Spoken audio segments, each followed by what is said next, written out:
Hello guys. Okay, well, let's continue. So, can you please take a minute to answer this question? Is one kind of seating arrangement better than another? What are the advantages of each? Do you know what kind of seating arrangements there are? Take notes on your notebook, please.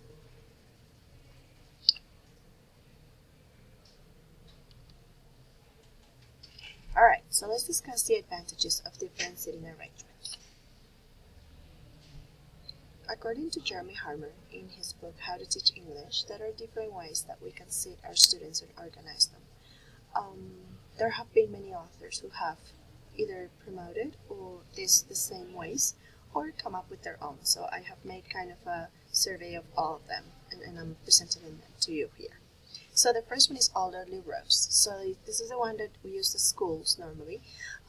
In my opinion, the advantages of this is that you have control over the class. So sometimes you need control. Let's say in an exam, you will need to have your eyes on every single student. But that would be like the only moment when I need to have all my students in front of me. I will use orderly rows, maybe for a movie day, as you mentioned.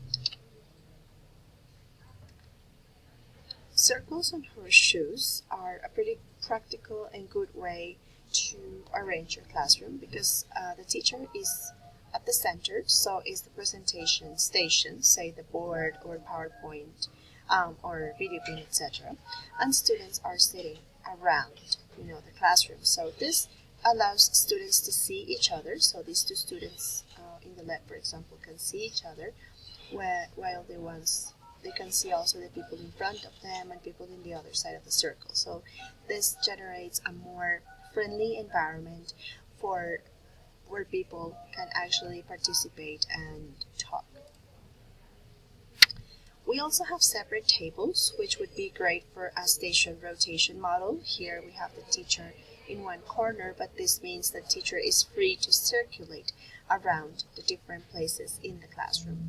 So this model, this seating arrangement is very practical for group work, for collaboration, for projects. It works very well. All right. So there is another factor that helps us organize our classroom and keep it manageable. It is giving instructions. If we give good instructions, our students are going to be much more engaged and are going to be much more connected to our lesson. However, if they don't understand what they have to do, then we can have disruptive students, we can have discipline problems. We don't want that, right? So, first of all, modeling, it's a good strategy for giving instructions. Here, the kids are just showing each other their tongue, but that's not the modeling we want, right? There have been studies about the brain and how we have mirror neurons. So whatever someone else does and we have to imitate, it's easier for us to do. So providing students with models on what to do, it's a good way to get them to do tasks. So for example, if you're working with little children, give them one instruction at a time and model it for them. Second, good humor. Plus instruction equals understanding. Remember that we want to connect with our students, and humor is a good way to do so.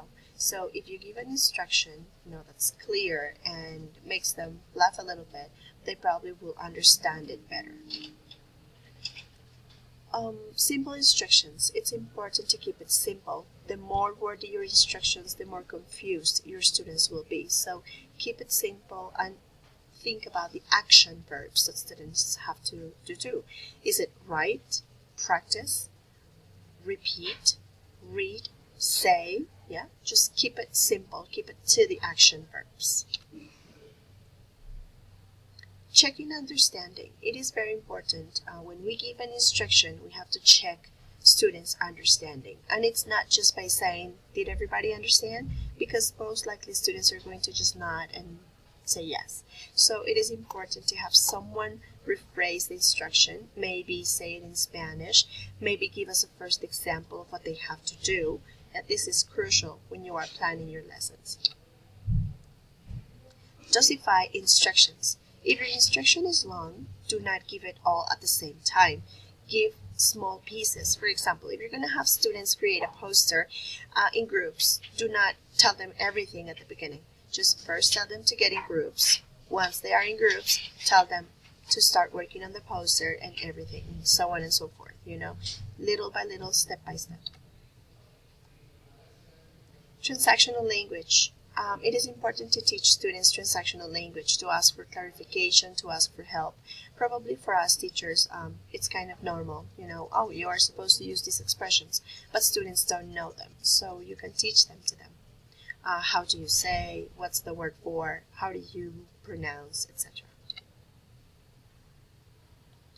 Instructions plus graphics equals clarity. So if you can show your instructions to your students with a graph, it's easier. So for example, let's say that you have a computer available in your classroom with a video beam. That's fantastic. But if not, you can use posters, you can use flashcards, you can use your body. That is a good way to convey meaning. And consistency. Consistency is very important. You need to give instructions that are clear, that are simple, but that are also consistent. Do not change your instruction. Do not have students do something and then stop them and have them do something else. Be consistent with the way you give instructions to them. Signals or gestures are always very practical. Students understand more if you show them than if you tell them. So use this as well. Okay, so now it's time for you to stop the video once again and make a list of the instructions that you are going to give your partners in the micro teaching, and make sure you follow all the steps.